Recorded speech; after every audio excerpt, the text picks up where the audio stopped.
학부모 여러분 안녕하십니까? 반갑습니다. 오늘 학부모 교육 과정 중 고등학생 자녀의 인성과 인문학 교육이라는 주제를 강의를 맡은 우성진 교수입니다. 특별히 오늘 강의는 코로나19 상황으로 비대면 강의로 진행하게 되었습니다. 제 마음은 학부모님들과 직접 대면 강의로 자녀를 키우면서 느끼는 감정이나 사례 등을 서로 공유하면서 진행하면 훨씬 효과가 클 것으로 생각합니다만, 부득이 동영상 강의로 진행하게 되어 아쉬운 마음입니다. 하지만 이해하시죠? 오늘 강의는 크게 글로벌 시대의 자녀의 인성교육과 인문학으로 행복한 자녀 키우기라는 두 가지 테마로 진행할까 합니다. 그럼 먼저 인성이란 무엇일까요? 인성이라는 것은 다른 사람과 구별되는 사고와 태도 및 행동의 특성이라고 하는데, 바로 그 사람의 성품을 인성이라고 보면 되겠죠. 다시 말해서 그 사람의 사람 됨됨이를 말합니다. 우리는 통상 인성이 좋은 사람이다, 성품이 좋은 사람이다, 이렇게 얘기하면은 우리가 인정하는, 신뢰가 가는 그런 사람으로 볼 수 있습니다. 반면에 그 사람 인성이 별로다, 그 사람 성품이 별로다, 이러면은 신뢰가 가지 않는, 서로와 관계를 희망하지 않는 주로 이런 사람인 것입니다. 그만큼 인성이라는 것은 우리에게 대단히 중요한 의미를 지니고 있습니다. 그럼 요즘 글로벌 시대에 왜 인성인가? 최근에 우리는 4차 산업혁명 시대라고 합니다. 특히 오늘날 인성이 중요한 이유는 무엇일까요? 사람 보는 기준이 달라졌습니다. 지식 중심의 스펙 시대에서 지혜 중심으로 바뀌어가고 있는 것입니다. 지식은 공부를 많이 하고 자격증을 많이 따고 해서 자기가 얼마나 알고 있느냐, 이런 것을 따지는 것인다면은, 지혜는 얼마나 많은 경험을 통해서, 또 얼마나 많은 학습을 통해서 체험한 역량이 얼마나 되는가 하는 것을 나타내는 것입니다. 면접이나 자기소개서 등을 통해서 그 사람의 성품이나 혹은 그 사람의 인성을 인재의 기준으로 보고 있기 때문에 오늘날 인성이 그만큼 중요한 시대가 되었습니다. 자, 그러면 우리는 인성이 좋은 사람은 어떤 사람일까요? 또 인성이 좋은 사람과 그렇지 않은 사람은 어떤 차이가 있을까요? 저는 인성이 좋은 사람은 행복한 생활과 성공하는 미래가 있다고 봅니다. 이러면 성공하고 행복한 미래를 보장하는 좋은 인성은 어떻게 만들어질까요? 인성은 부모로부터 받은 DNA로 성장하면서 보고 또한 학습 환경으로 이루어진다고 합니다. 자녀의 인생은 부모의 영향이 매우 크게 미친다는 것입니다. 슬라이드에서 보시다시피 부모는 아이의 거울이자 인생의 첫 스승이라는 말이 있습니다. 세상에 자식 농사처럼 힘들고 어려운 건 없습니다.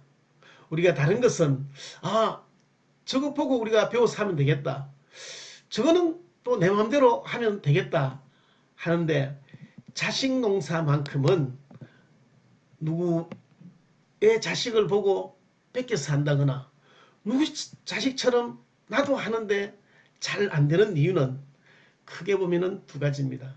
하나는 바로 DNA 문제고, 두 번째는 그 부모의 생활 습관입니다.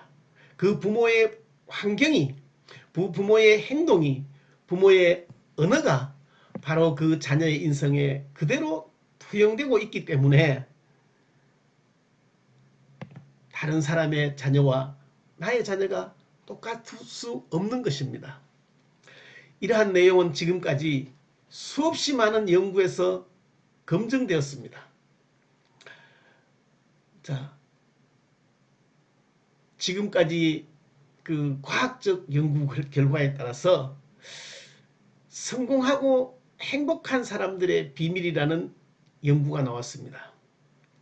그 대표적인 연구가 바로 미국 하버드 대학에서 1938년부터 75년간 724명을 연구한 그랜드 스터디에서 보고되었습니다. 우리나라에서도 행복의 비밀이라는 책으로 출간되기도 했습니다. 사실 이런 75년간의 종단 연구는 좀처럼 보기 드문 연구입니다. 우리가 일반적으로 연구라고 하면은 현 시점에서 또 단기간에 그 상태, 그 변화 과정을 살펴보는 연구인데, 이 하버드 대학의 그랜드 스터디는 1938년에 하버드 대학생의 일부와 또 미국 보스턴의 슬럼가에 있는 약 한 500여 명의 그 사람들을 두 집단을 무려 75년간, 그리고 그 사람들의 자손이 지금 약 한 2,000명쯤 됩니다. 이 사람들을 매년 면담하고 혹은 전화로 인터뷰하면서 연구를 해왔습니다. 그 연구 결과가 놀라운 결과를 도출하고 있습니다. 이 연구에서 보여준 장기 성공의 유일한 중요한 것은 바로 사회적 관계 능력이었습니다. 그 사회적 관계 능력의 5가지 핵심 요인은, 첫 번째, 자신을 알고 한 발 물러설 수 있다. 그리고 어떻게 반응할지를 선택한다. 이것이 바로 자기를 알아차림입니다. 그리고 두 번째로, 육체의 여유로 감정과 이성을 연결시킨다.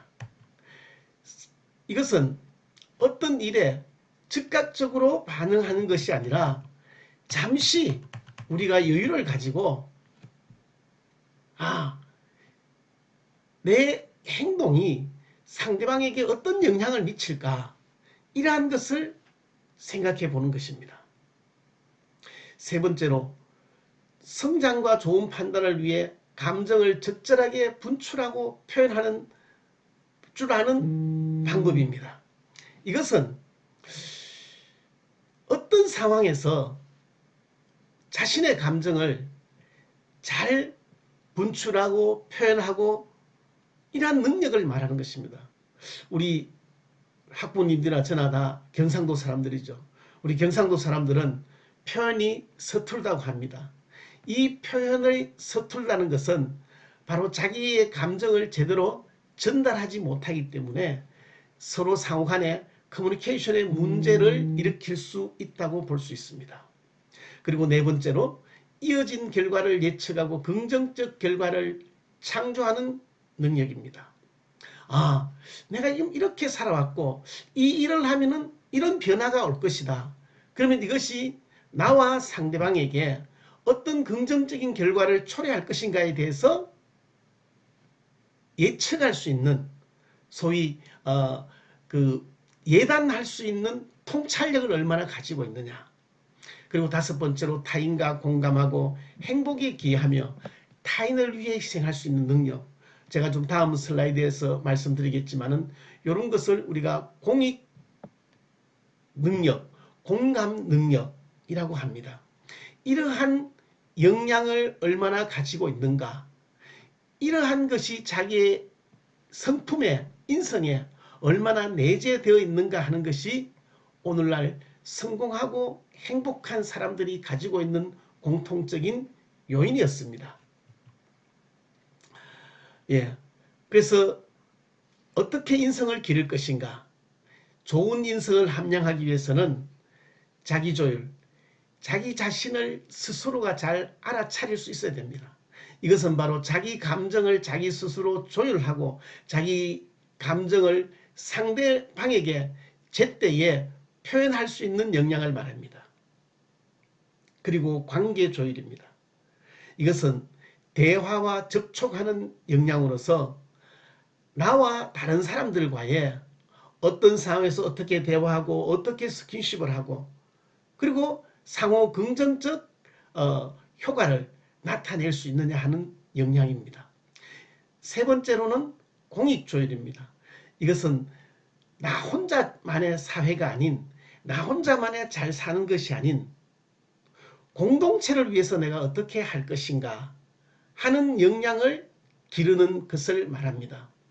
이러한 것이 바로 이 자기조율과 관계조율과 공익조율 이 세 가지가 성장 과정에서 적절히 함량되고 학습하고 경험돼서 내 몸에 체득될 때 우리가 원하는 행복한 미래와 성공이 보장되는 인성이 함량되는 것입니다. 그 중에서도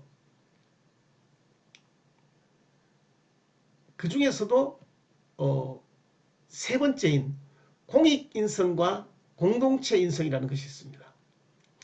이것은 자신의 이익을 포기하고 오로지 타인과 공동체 이익만을 추구하는 사람이 아니라 나보다 더 큰 뜻을 두고 일할 때 결국은 그 자신의 이익으로 돌아오는 기쁨을 경험한 사람들. 굿워크 프로젝트에서는 이런 사람들을 바로 성공하고 행복한 사람들이라고 했습니다. 대표적인 사례로 이런 사람들이 있습니다. 첫 번째 슬라이드 누굽니까? 아마 2020년에 전 세계에 가장 이슈 메이커인 사람입니다. 앨런 머스크. 미국의 전기차 시장과 얼마 전 스페이스X라는 회사에서 민간인으로 최초로 우주선을 쏘아올린 앨런 머스크. 이 사람은 지금까지는 뭐 소련이나 중국이나 미국이나 이런 나라들이 국가 프로젝트로서 우주선을 쏘아올렸습니다. 이 앨런 머스크는 지금까지 자기가 번 모든 돈을 가지고 나는 인류의 미래를 위해서 내가 우주의 시대를 개척하겠다.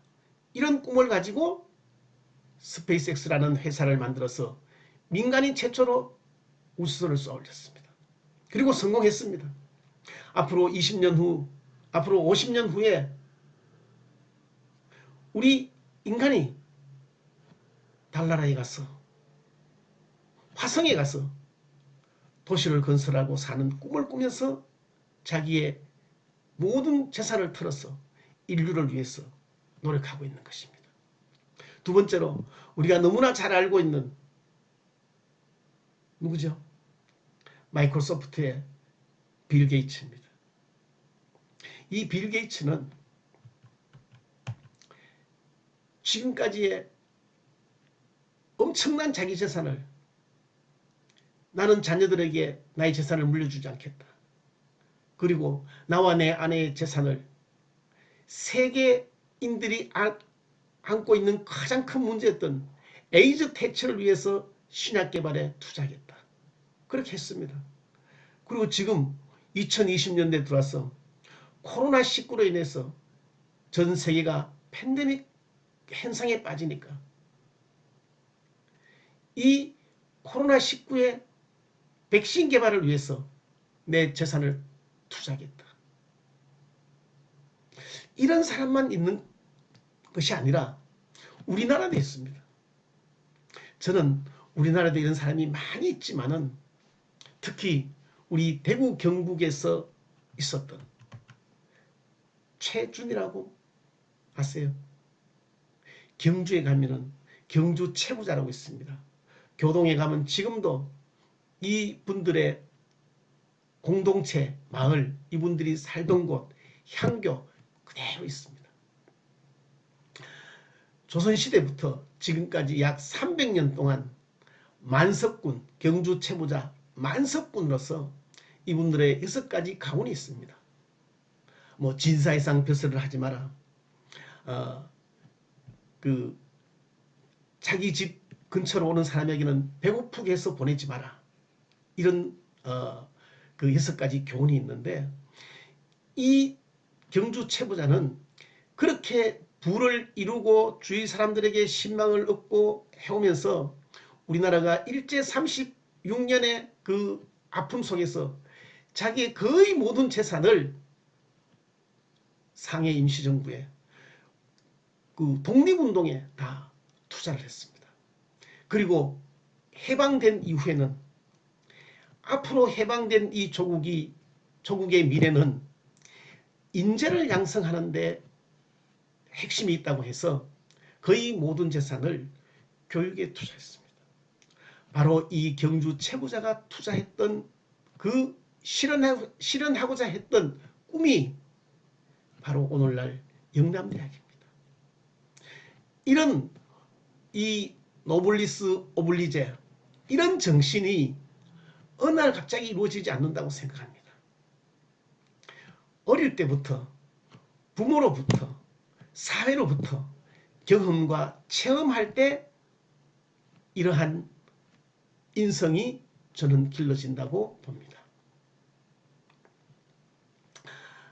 그래서 최근에 미국과 한국에서 미래 사회에 필요한 인재들에게는 어떤 핵심 역량이 가장 중요한가 하는 설문을 했습니다. 미국의 포춘지에서 미국 500대 하이테크 기업의 CEO들에게 가장 필요한 자질이 무엇인가를 물어봤습니다. 첫 번째 인성이고 두 번째 커뮤니케이션 능력이었습니다. 우리나라에서도 삼성경제연구소에서 CEO 대상으로 좋은 CEO 자질에 대해서 설문조사를 했습니다. 바로 1위가 인간관계 능력이었습니다. 커뮤니케이션 스킬이 그만큼 중요하다고 답을 했습니다. 앞으로 우리 사회에 이 4차 산업혁명 시대에 살아가는 인재들, 특히 행복하고 성공한 인재들이 갖추어야 할 첫 번째 인성은 관계 능력, 커뮤니케이션 능력이라고 감히 말씀드릴 수 있겠습니다.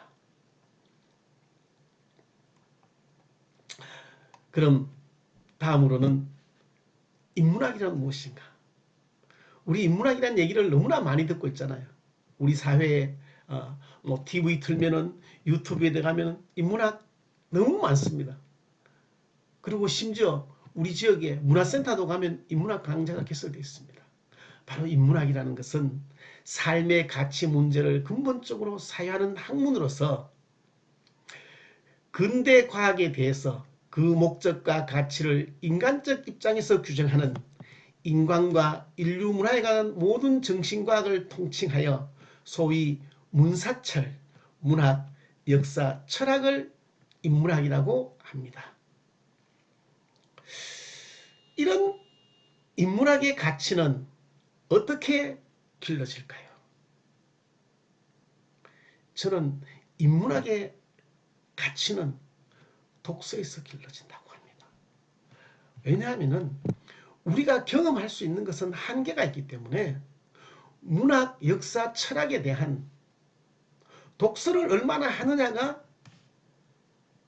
그 독서를 통해 내가 얼마나 많은 지혜를 얻고 그 지혜를 행동과 경험으로 활용하냐에 따라서 인문학적 역량이 길러진다고 보겠습니다. 여기에는 만권 천권의 책과 만시간의 법칙이라는 게 있습니다. 여기 세 사람의 사진이 나오죠. 첫 번째 애플 컴퓨터를 창업한 스티브 잡스, 두 번째 해리포터를 쓴 존 롤링, 그리고 세 번째 마이크로소프트의 빌 게이츠. 이 세 사람들의 공통된 특징은 슬라이드 제목입니다. 나를 키운 것은 동네 도서관이었다. 어릴 때 이 문학, 역사, 철학에 대한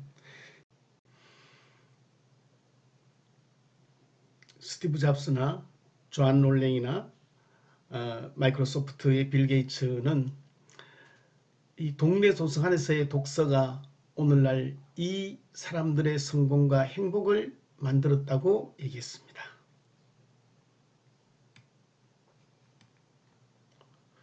예, 바로 이 동네 도서관의 역할이라는 것이 바로 독서입니다. 성공한 사람들의 독서 습관. 책은 꿈을 이루기 위한 도구이며 성공은 책을 읽는 데서부터 시작된다. 사람이 경험할 수 있는 것이 한계가 있기 때문에 바로 내가 경험하지 못한 것을 문학, 역사, 철학의 독서를 통해서 경험을 대신하는 겁니다. 이러한 독서를 하면 어떤 결과가 나타날까? 제가 그 제목을 콩나물은 물이 없어도 자란다고 했습니다. 책을 읽으면 부자가 된다고 성공한 사람 곁에는 항상 책이 있었다.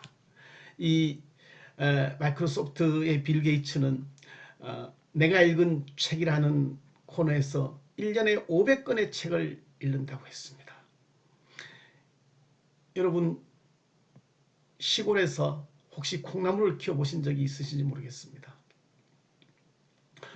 콩을 따뜻하게 해둔 상태에서 물을 부으면 물이 다 빠져버립니다. 그런 상태에서도 콩은 싹을 틔우고 콩나물은 쑥쑥 큽니다. 저는 그것을 보고 바로 우리의 독서라는 것이 콩나물 자라는 것과 유사하다. 책을 읽는다고 해서 그 책의 내용을 다 암기하거나 다 이해하지 못합니다. 그러나 다양한 분야의 독서를 통해서 물이 빠져도 콩나물이 쑥쑥 자라듯이 내 인성과 내 인문학은 성장하고 발전해 가는 것입니다. 그것이 바로 아는 만큼 보이고 본 만큼 안다. 독서를 통해서 쌓아온 지식으로 경험을 하는 겁니다. 경험을 하면은 모르는 것이 다 보이게 됩니다. 여러분 여행을 가서 아무것도 모르고 가면 가이드 여행 가면은 그러냐 하고 끝나고 옵니다.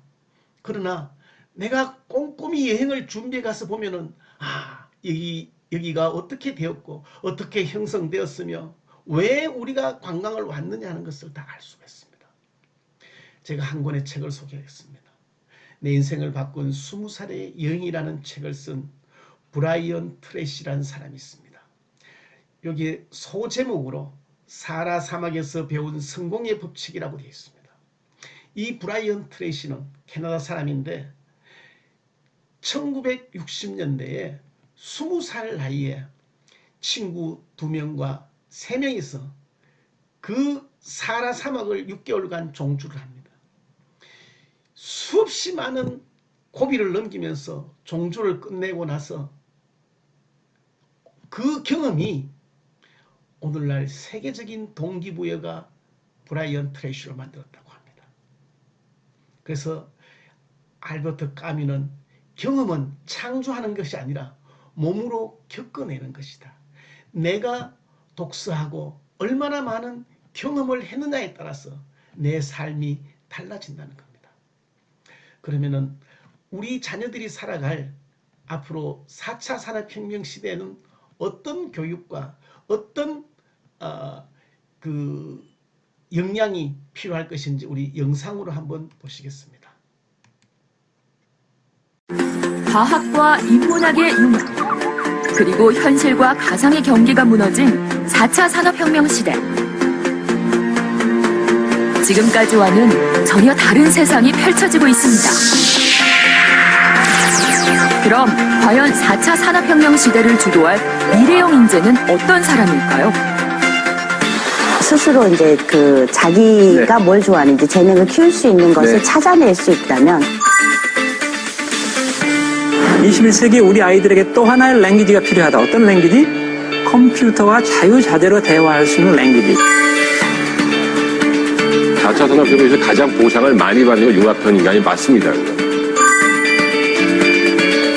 어떤 상황이 닥치더라도 그것을 해결해낼 수 있는 자신감과 적응하고 끊임없이 학습할 수 있는 역량. 그렇다면 현재 우리들은 미래형 인재일까요?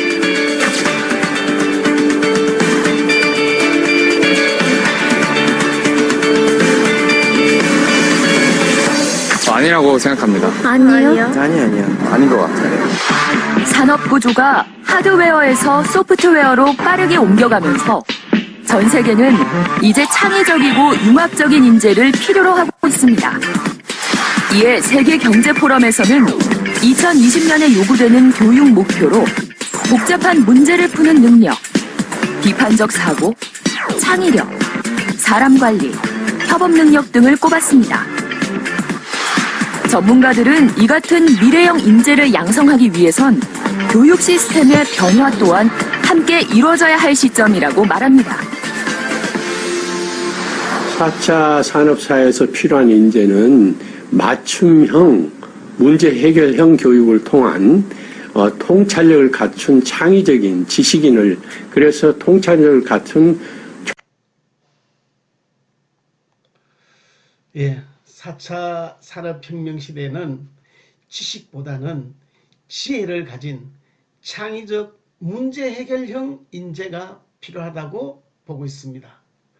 앞으로 엄청난 지식은 AI가 다 데이터베이스를 통해서 언제 어디서나 누구나 볼 수 있도록 하고, 바로 그 지식은 어디에 있느냐? 여러분이 가지고 계시는 스마트폰 안에 다 있습니다. 네이버에 있습니다. 구글에 있습니다.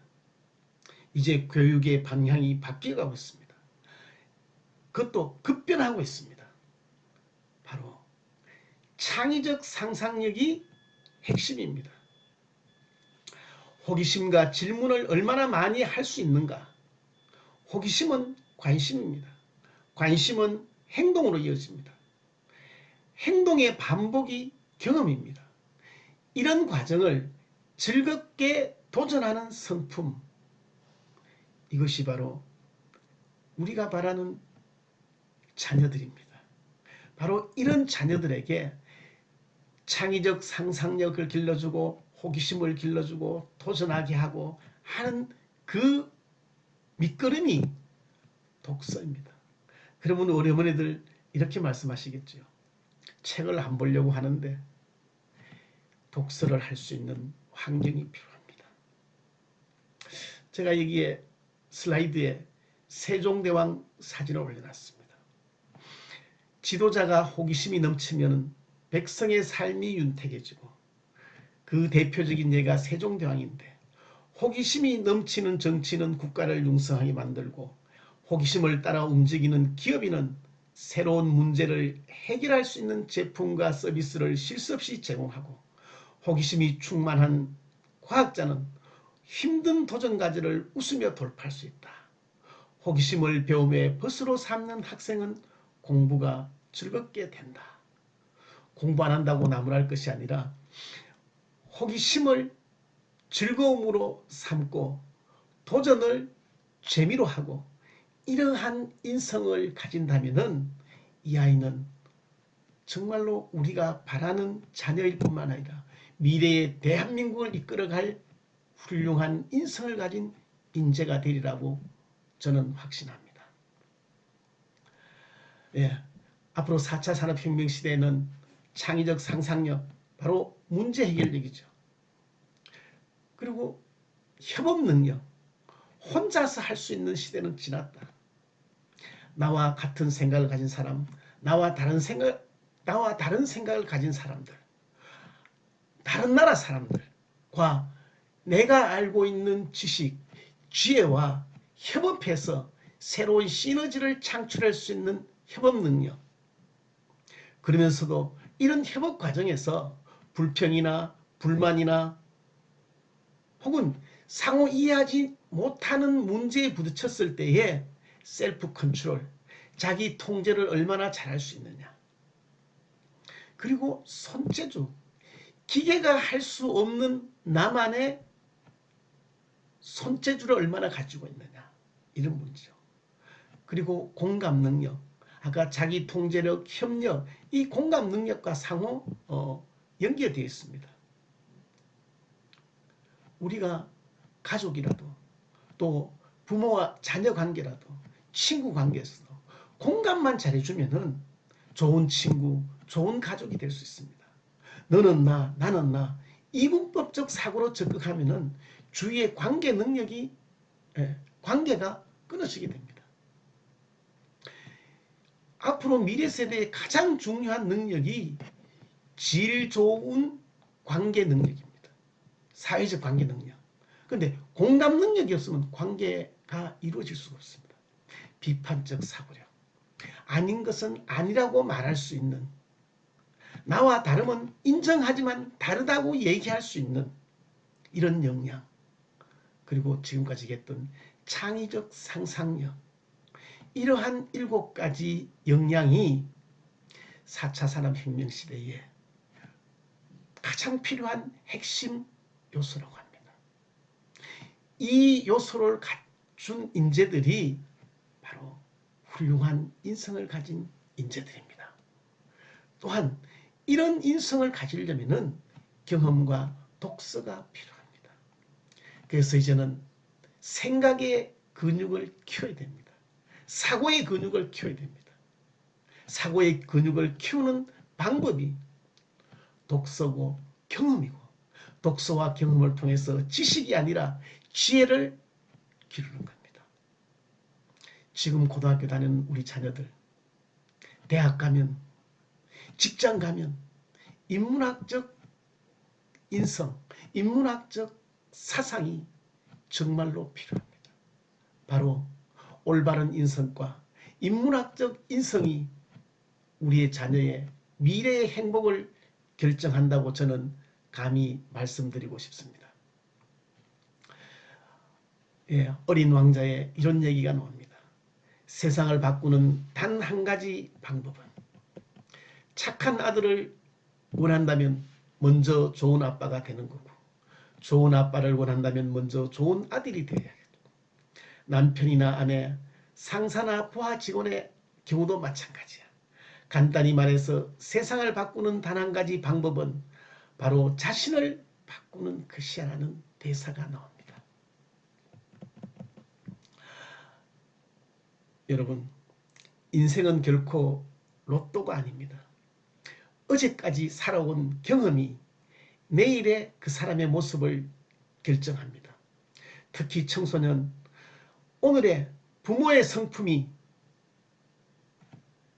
많은 영향을 자녀에게 미칩니다. 함께 여행하고 함께 독서하는 환경을 만들어서 경험과 지혜가 풍부한 인성과 인문학적 사고로 이 뭉쳐진 훌륭한 자녀로 키우시기를 바랍니다. 앞으로 10년 후, 20년 후 오늘 제 강의에서 하나라도 실천하신다면 아마 훌륭한 자녀일 뿐만 아니라 대구를 빛내는 인재, 대한민국을 빛내는 인재가 되리라고 저는 확신합니다. 학부모 여러분, 감사합니다. 다음 또 기회가 있으면 더 좋은 강의로 찾아뵙도록 하겠습니다. 감사합니다.